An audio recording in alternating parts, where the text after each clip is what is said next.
Pride and Prejudice by Jane Austen. Chapter 9. Elizabeth passed the chief of the night in her sister's room, and in the morning had the pleasure of being able to send a tolerable answer to the inquiries which she very early received from Mr. Bingley by a housemaid, and some time afterwards from the two elegant ladies who waited on his sisters. In spite of this amendment, however, she requested to have a note sent to Longbourn, desiring her mother to visit Jane, and form her own judgment of her situation. The note was immediately dispatched, and its contents as quickly complied with.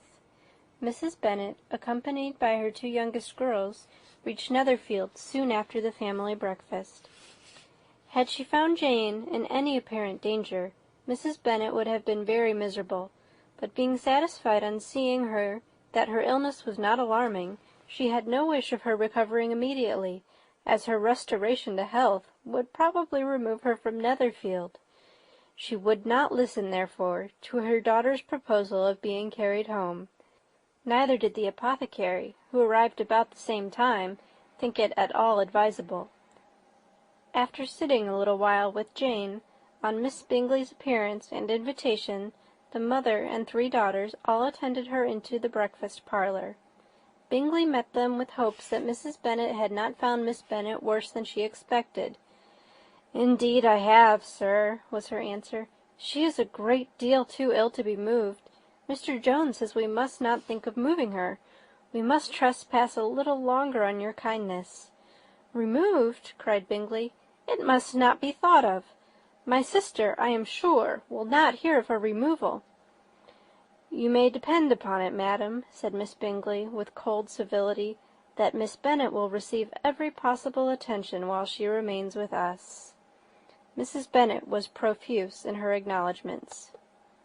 "I am sure," she added, "if it was not for such good friends, I do not know what would become of her, for she is very ill indeed, and suffers a vast deal, though with the greatest patience in the world, which is always the way with her, for she was, without exception, the sweetest temper I have ever met with. I often tell my other girls they are nothing to her." "You have a sweet room here, Mr. Bingley, and a charming prospect over the gravel walk. I do not know a place in the country that is equal to Netherfield. You will not think of quitting it in a hurry, I hope, though you have but a short lease." "Whatever I do is done in a hurry," replied he, "and therefore, if I should resolve to quit Netherfield, I should probably be off in 5 minutes. At present, however, I consider myself as quite fixed here." "That is exactly what I should have supposed of you," said Elizabeth. "You begin to comprehend me, do you?" cried he, turning towards her. "Oh, yes, I understand you perfectly." "I wish I might take this for a compliment, but to be so easily seen through, I'm afraid, is pitiful." "That is as it happens. It does not follow that a deep, intricate character is more or less estimable than such a one as yours." "Lizzie," cried her mother, "remember where you are, and do not run on in the wild manner that you are suffered to do at home." "I did not know before," continued Bingley immediately, "that you were a studier of character. It must be an amusing study." "Yes, but intricate characters are the most amusing. They have at least that advantage." "The country," said Darcy, "can in general supply but a few subjects for such a study. In a country neighbourhood you move in a very confined and unvarying society." "But people themselves alter so much that there is something new to be observed in them for ever." "Yes, indeed," cried Mrs. Bennet, offended by his manner of mentioning a country neighbourhood. "I assure you there is quite as much of that going on in the country as in town."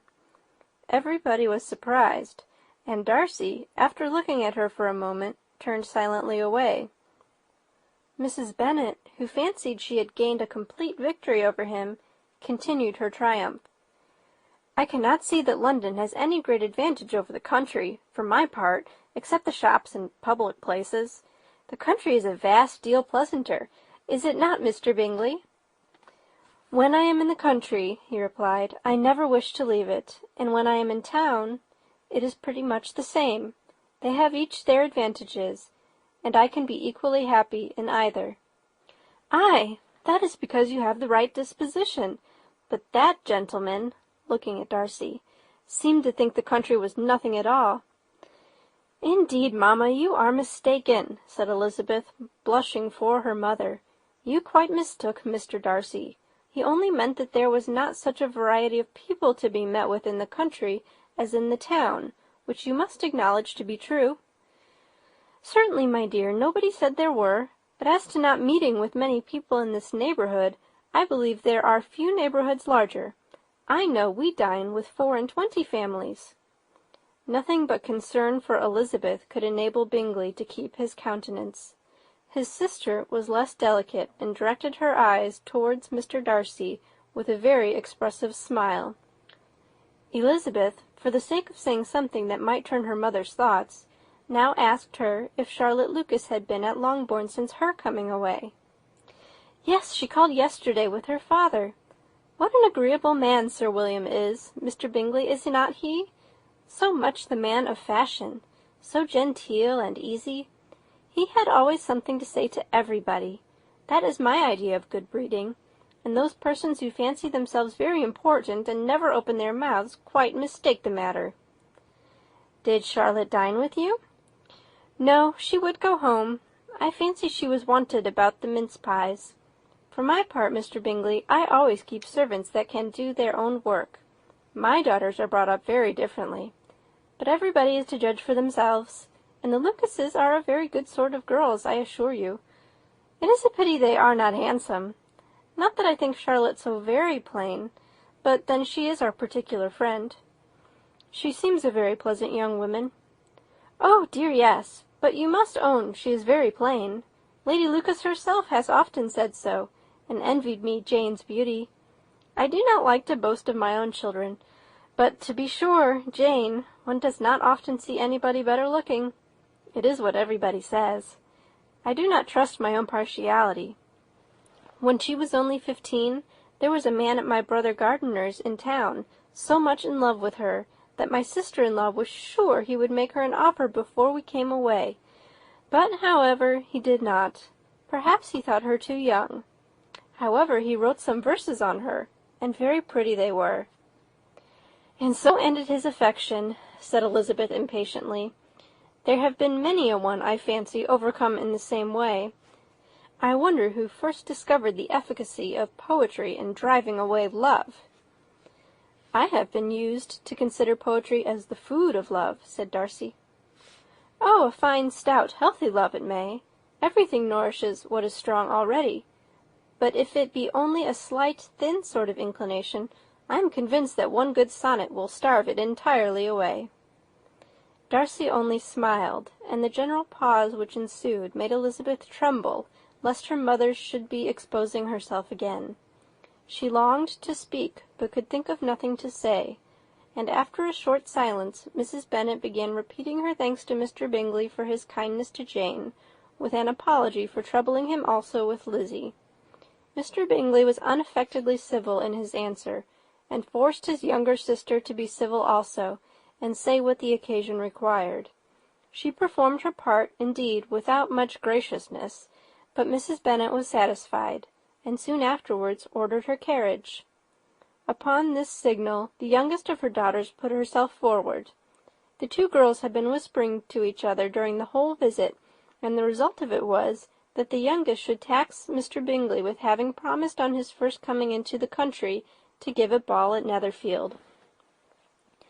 Lydia was a stout, well-grown girl of 15, with a fine complexion and good-humoured countenance, a favourite with her mother, whose affection had brought her into public at an early age.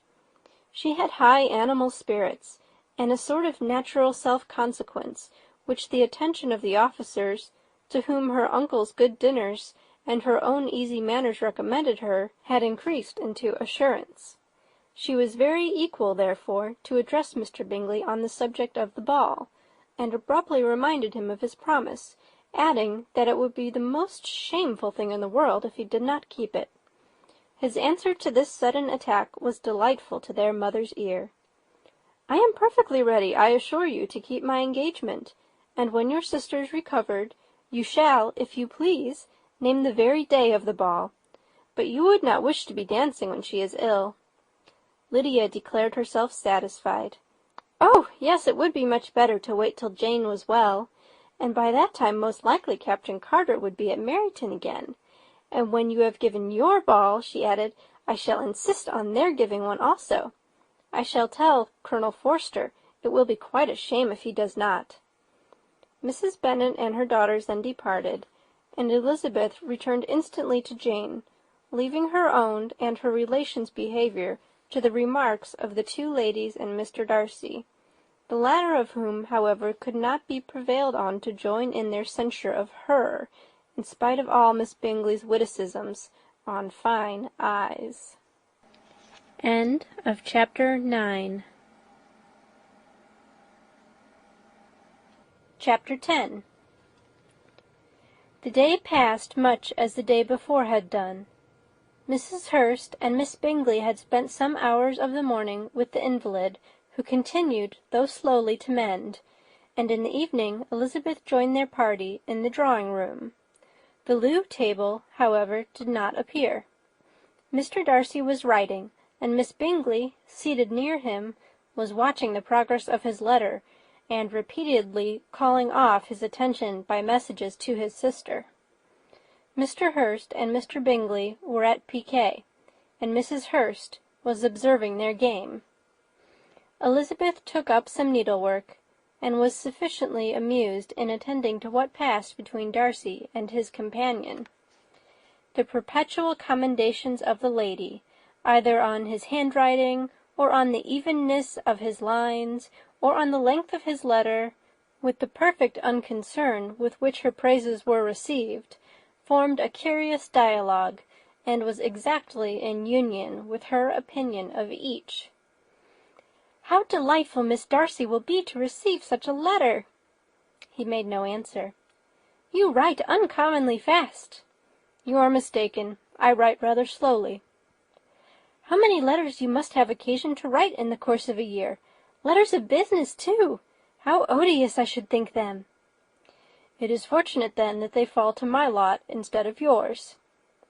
"Pray tell your sister that I long to see her." "I have already told her so once, by your desire." "I am afraid you do not like your pen. Let me mend it for you. I mend pens remarkably well." "Thank you, but I always mend my own." "How can you contrive to write so even?" He was silent. "Tell your sister I am delighted to hear of her improvement on the harp, and pray let her know that I am quite in raptures with her beautiful little design for a table, and I think it infinitely superior to Miss Grantley's." "Will you give me leave to defer your raptures till I write again? At present I have not room to do them justice." "Oh, it is of no consequence. I shall see her in January. But do you always write such charming long letters to her, Mr. Darcy?" "They are generally long, but whether always charming it is not for me to determine." "It is a rule with me, that a person who can write a long letter with ease cannot write ill." "That will not do for a compliment to Darcy, Caroline," cried her brother, "because he does not write with ease. He studies too much for words of 4 syllables. Do you not, Darcy?" "My style of writing is very different from yours." "Oh!" cried Miss Bingley, "Charles writes in the most careless way imaginable. He leaves out half his words and blots the rest." "My ideas flow so rapidly that I have not time to express them, by which means my letters sometimes convey no ideas at all to my correspondents." "Your humility, Mr. Bingley," said Elizabeth, "must disarm reproof." "Nothing is more deceitful," said Darcy, "than the appearance of humility. It is often only carelessness of opinion, and sometimes an indirect boast." "And which of the two do you call my little recent piece of modesty?" "The indirect boast, for you are really proud of your defects in writing, because you consider them as proceeding from a rapidity of thought and carelessness of execution, which, if not estimable, you think at least highly interesting. The power of doing anything with quickness is always prized much by the possessor, and often without any attention to the imperfection of the performance. When you told Mrs. Bennet this morning that if you ever resolved upon quitting Netherfield you should be gone in 5 minutes, you meant it to be a sort of panegyric, of compliment to yourself, and yet what is there so very laudable in a precipitance which must leave very necessary business undone, and can be of no real advantage to yourself or any one else?" "Nay," cried Bingley, "this is too much, to remember at night all the foolish things that were said in the morning. And yet, upon my honour, I believe what I said of myself to be true, and I believe it at this moment. At least, therefore, I did not assume the character of needless precipitance merely to show off before the ladies." "I dare say you believed it, but I am by no means convinced that you would be gone with such celerity. Your conduct would be quite as dependent on chance as that of any man I know, and if, as you were mounting your horse, a friend were to say, 'Bingley, you had better stay till next week,' you would probably do it. You would probably not go, and at another word might stay a month." "You have only proved by this," cried Elizabeth, "that Mr. Bingley did not do justice to his own disposition. You have shown him off now much more than he did himself."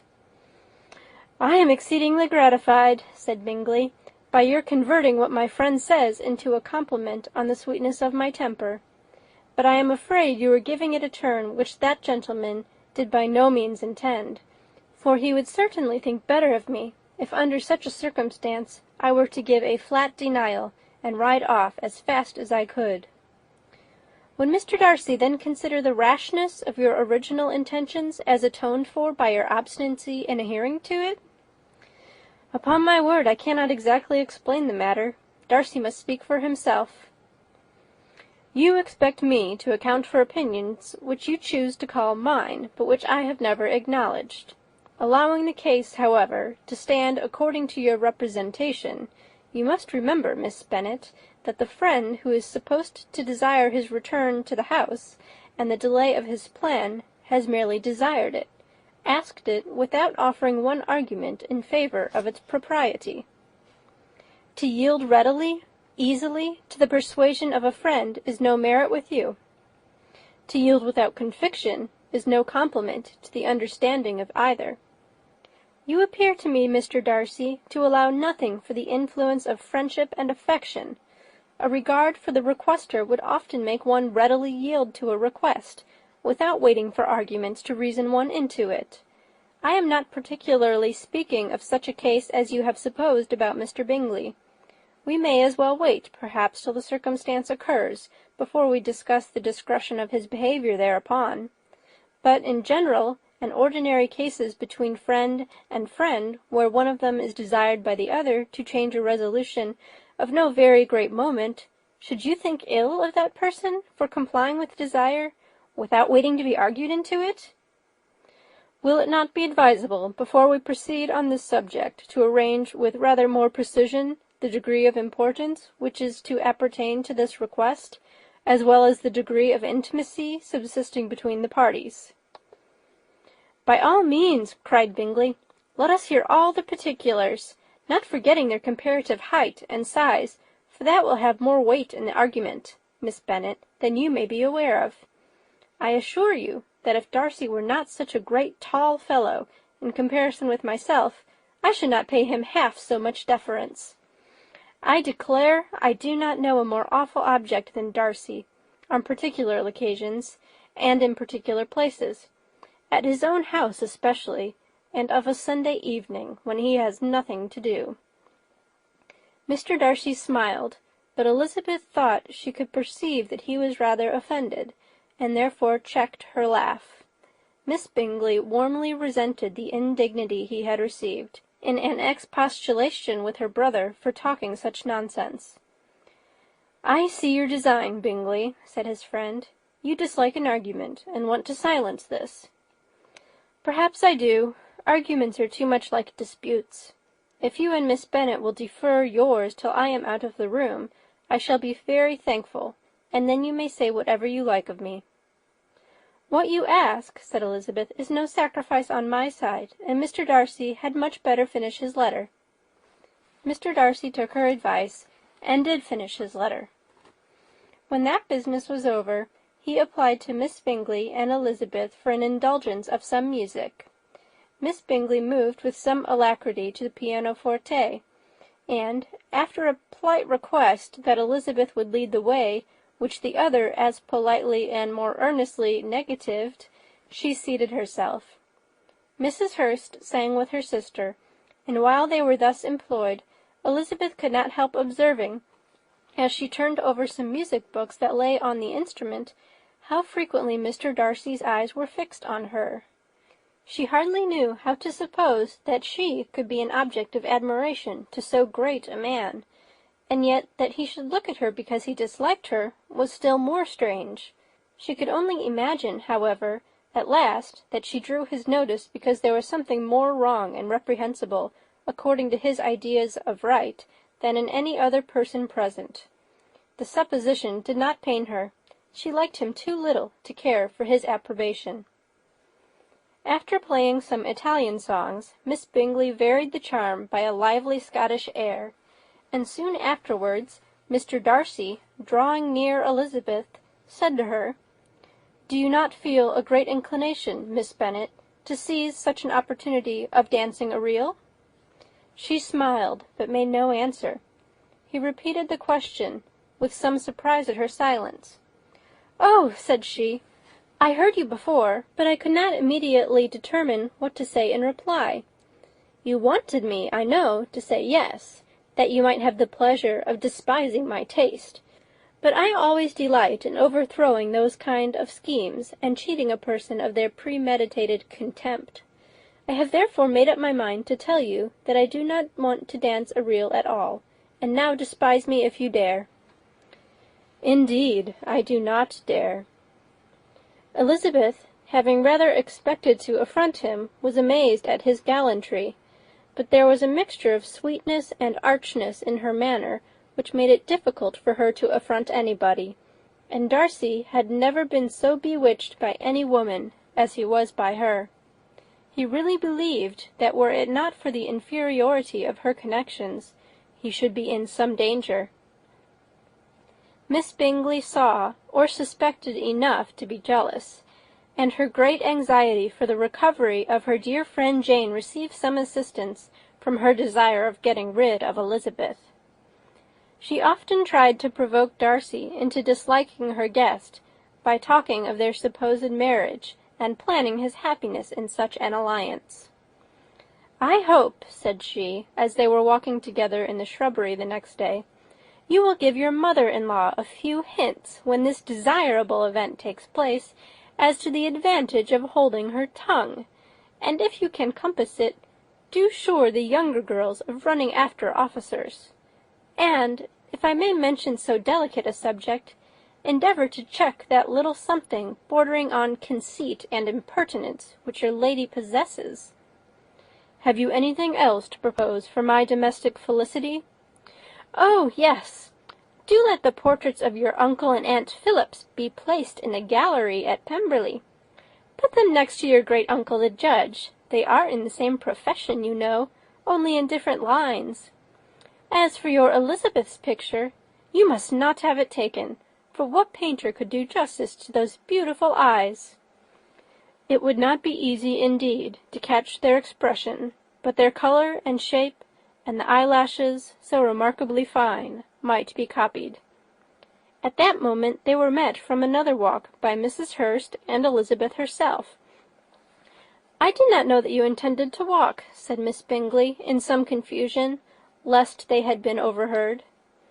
"You used us abominably ill," answered Mrs. Hurst, "running away without telling us that you were coming out." Then, taking the disengaged arm of Mr. Darcy, she left Elizabeth to walk by herself. The path just admitted 3. Mr. Darcy felt their rudeness, and immediately said, "This walk is not wide enough for our party. We had better go into the avenue." But Elizabeth, who had not the least inclination to remain with them, laughingly answered, "No, no, stay where you are. You are charmingly grouped, and appear to uncommon advantage. The picturesque would be spoilt by admitting a 4th. Good-bye." She then ran gaily off, rejoicing as she rambled about, in the hope of being at home again in a day or 2. Jane was already so much recovered as to intend leaving her room for a couple of hours that evening. End of Chapter 10.